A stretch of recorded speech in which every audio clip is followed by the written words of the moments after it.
Hello সবাইকে স্বাগতম জানাচ্ছি আজকের এই ভিডিওতে আমরা ডার্টের আরও একটি কনফিউজিং টপিক নিয়ে আলোচনা করব সেটি হচ্ছে ডার্টে ফাইনাল এবং কনস্ট এই দুটি কিওয়ার্ডের মধ্যে পার্থক্য। আমরা অনেকেই এই দুটি কিওয়ার্ড খুবই বেসিক কাজে ইউজ করে থাকি, বাট এই দুটি কিওয়ার্ডের মধ্যে যে পার্থক্য সেই পার্থক্যটা নিয়ে আমরা অনেকেই অনেক ধরনের কনফিউশনে থাকি। তো আজকের এই ভিডিওতে আমি চেষ্টা করব সেই কনফিউশনটি দূর করার জন্য। তাহলে চলুন শুরু করি। তবে শুরু করার আগে আমি আপনাদেরকে রিকোয়েস্ট করব, আপনারা যদি আমার চ্যানেলে নতুন হয়ে থাকেন তাহলে অবশ্যই সাবস্ক্রাইব করবেন। আমরা শুরুতেই একটা নর্মাল একটা ভেরিয়েবল নিচ্ছি। ভেরিয়েবলের ভিতর আমরা একটা ইন্টিজার ভ্যালু সেট করলাম এবং পরে আমাদের মনে হলো যে না, এটা আমরা একটু চেঞ্জ করতে চাই, আমরা একটু চেঞ্জ করতে পারলাম, রাইট? সো এটা হচ্ছে খুবই নর্মাল, হ্যাঁ। বাট আমরা যদি ফাইনাল অথবা কনস্ট্যান্ট নেই, আমরা যদি শুরুতে ফাইনাল নেই তাহলে দেখেন আমরা এটা চেঞ্জ করতে পারছি না, হ্যাঁ। তাহলে এখানে কি প্রবলেম দেখাচ্ছে, বলছে যে the final variable a can only be set once. তার মানে হচ্ছে আমরা শুধু একবার সেট করতে পারবো। সো যেহেতু এখানে আমরা সেট করে ফেললাম, তাহলে এই লাইনে এসে আমরা এটাকে আবার সেট করতে পারবো না। বললো যে শুধু একবার সেট করা যাবে। তাহলে আমরা দেখি তো এখান থেকে যদি আমরা এটা মুছে দিই তাহলে কাজ করছে কিনা। হ্যাঁ, আমাদের এটা কাজ করছে, কারণ আমরা শুধু একবার সেট করলাম, হ্যাঁ। তো আমরা যদি আবার যদি সেট করতে যাই তাহলে কি হয়, এখন দেখেন আমাদেরকে সেম এররটা আবার দিচ্ছে, হ্যাঁ। তার মানে হচ্ছে আমরা একবার সেট করতে পারবো, সেটা এই লাইনের ভিতরে হোক, অন্য কোথাও হোক, বা যে কোনো জায়গা থেকে আমাদের এইখান থেকেও কিন্তু আমরা চাইলে ভ্যালুটা সেট করতে পারবো, হ্যাঁ। দেখেন আমরা যদি এটা করি আর এটাকে যদি গেট ভ্যালু দেই তাহলেও কাজ করবে, দেখছেন কাজ করছে, হ্যাঁ। তো আমাদের এটাতে কন্ডিশন হলো একবার সেট করতে পারবো, একবার সেট করা হয়ে গেলে আমরা এর পরে এই ভেরিয়েবলের ভিতর আর কোনো ভ্যালু সেট করতে পারবো না, হ্যাঁ। তো আমরা যদি এখন আবার একটা কনস্ট কিওয়ার্ড দিয়ে একটা ভেরিয়েবল ক্রিয়েট করি, হ্যাঁ। তো ভেরিয়েবলটা ক্রিয়েট করলাম, এখন আমরা এটাও চেঞ্জ করতে পারবো না, হ্যাঁ। তো এটাও চেঞ্জ করতে পারবো না, তাই এটা অনেকটা ফাইনালের মতোই। কিন্তু এখানে দেখেন যে এরর মেসেজটা দিচ্ছে, এই এরর মেসেজটা কি একটু ডিফারেন্স আছে, হ্যাঁ, দুটি এরর মেসেজের মধ্যে। যে constant variable can't be assigned a value, মানে হচ্ছে এটা হচ্ছে একটা কনস্ট্যান্ট ভেরিয়েবল, এইখানে আমরা কোনো ভ্যালু সেট করতে পারবো না।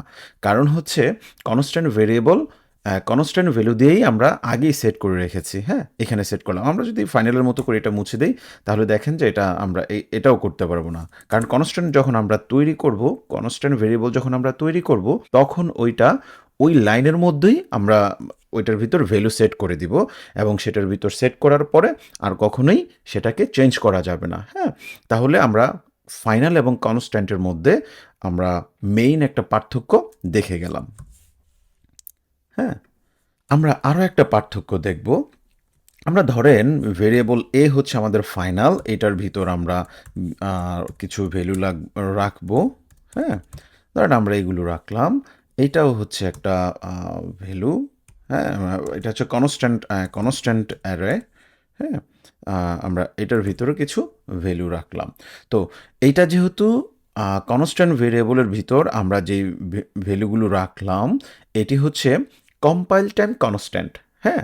কম্পাইল টাইম কনস্ট্যান্ট মানে হচ্ছে আমরা যখন কোডগুলো লিখি তখন স্টেপ বাই স্টেপ এটা কম্পাইল হয়ে যায় লাইন বাই লাইন, হ্যাঁ। তো যখন আমরা এটা ভেরিয়েবলটা নিলাম এবং এটার ভিতর ভ্যালু সেট করলাম, এটা একদম কম্পাইল টাইমে এটা ফাইনাল হয়ে গেছে, মেমোরিতে জায়গা অ্যালোকেট হয়ে গেছে এবং এই সব কিছু সে ফাইনালভাবে নিয়েছে। সো কোনো কিছুই আর চেঞ্জ করা যাবে না, হ্যাঁ। তো আমরা দেখেন আমরা এর ভিতরে আমরা চাইলে কিন্তু পুরো ইয়াটাই চেঞ্জ করতে পারবো না, কিন্তু আমরা এর যে 1 নাম্বার পজিশনে যে 30 আছে আমরা কিন্তু সেটা চেঞ্জ করতে পারবো, রাইট? সেটা কিন্তু আমরা চেঞ্জ করতে পারবো। তাহলে আমরা দেখি একটু চেঞ্জ হয়েছে কি না। আমরা একটু প্রিন্ট করে দেখি, দেখেন 20 40 40, হ্যাঁ।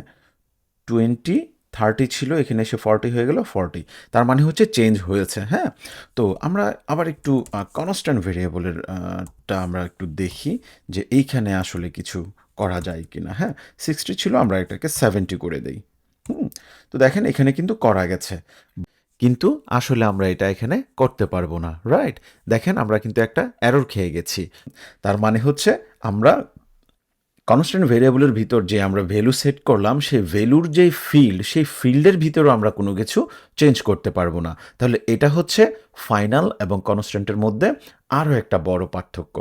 আর যেহেতু কনস্ট্যান্ট ভেরিয়েবলটি হচ্ছে আমাদের কম্পাইল টাইম কনস্ট্যান্ট, হ্যাঁ, তার মানে হচ্ছে আমরা ভেরিয়েবল বিতে এমন কিছু সেট করতে হবে যেটা কিনা কম্পাইল টাইমে ক্যালকুলেট করা পসিবল হয়। তাহলে আমরা একটা এক্সাম্পল দেই যেটা একদমই কমন একটা এক্সাম্পল, সবাই এক্সাম্পলটা দেয় সাধারণত।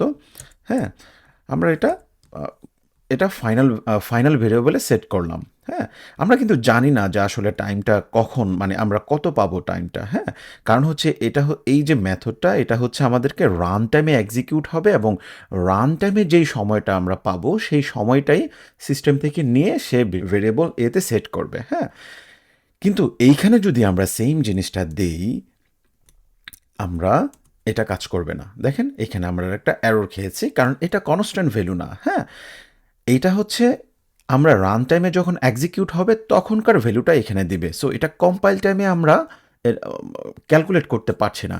সো এখানে আমরা এটা করতে পারবো না। রাইট? তো এটাও ছিল হচ্ছে আরও একটা মেজর পার্থক্য। হ্যাঁ, আরও একটি পার্থক্য আছে, সেটি হচ্ছে আমরা ইনস্ট্যান্স লেভেলের কোনো কনস্ট্যান্ট ভেরিয়েবল ক্রিয়েট করতে পারি না। হ্যাঁ, তাহলে এটার মানে কি? এটার মানেটা হচ্ছে আমরা একটু দেখি, আমরা যদি একটা ক্লাস ক্রিয়েট করি, হ্যাঁ, টেস্ট ক্লাস, হ্যাঁ, এটা হচ্ছে আমাদের একটা test class.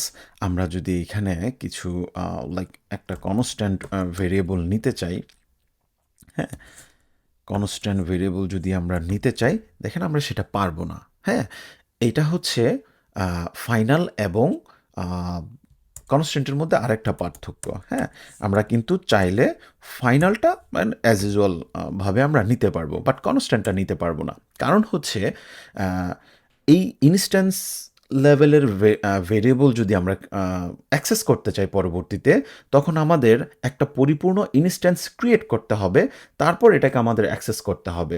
But constant variable যেহেতু একটা compile time constant value contain করে, সেজন্যে আমরা ইনস্ট্যান্সের জন্য ওয়েট করতে পারবো না। তো সেই ক্ষেত্রে আমরা যদি এখানে একটা স্ট্যাটিক দিয়ে দেই, তাহলে কি হবে? যে আমাদের এই টেস্ট ক্লাসের ইনস্ট্যান্স ক্রিয়েট করা ছাড়াই আমরা এটাকে অ্যাক্সেস করতে পারি। রাইট? দেখেন যেমন কনস্ট্যান্ট ডি, হ্যাঁ, টেস্ট ক্লাস, দেখেন সি, সরি সি, আমরা কিন্তু অ্যাক্সেস করতে পেরেছি। রাইট? সো এটা হচ্ছে আরও একটা পার্থক্য কনস্ট্যান্ট এবং ফাইনাল ভেরিয়েবলের মধ্যে। সো আশা করি বুঝতে পেরেছেন। যদি না বুঝে থাকেন অবশ্যই কমেন্ট করবেন, কোথায় আরও এক্সপ্লেনেশনের দরকার আছে জানাবেন। আর যদি চ্যানেলে নতুন হয়ে থাকেন তাহলে অবশ্যই সাবস্ক্রাইব করবেন, ভালো লাগলে লাইক করবেন। ধন্যবাদ সবাইকে।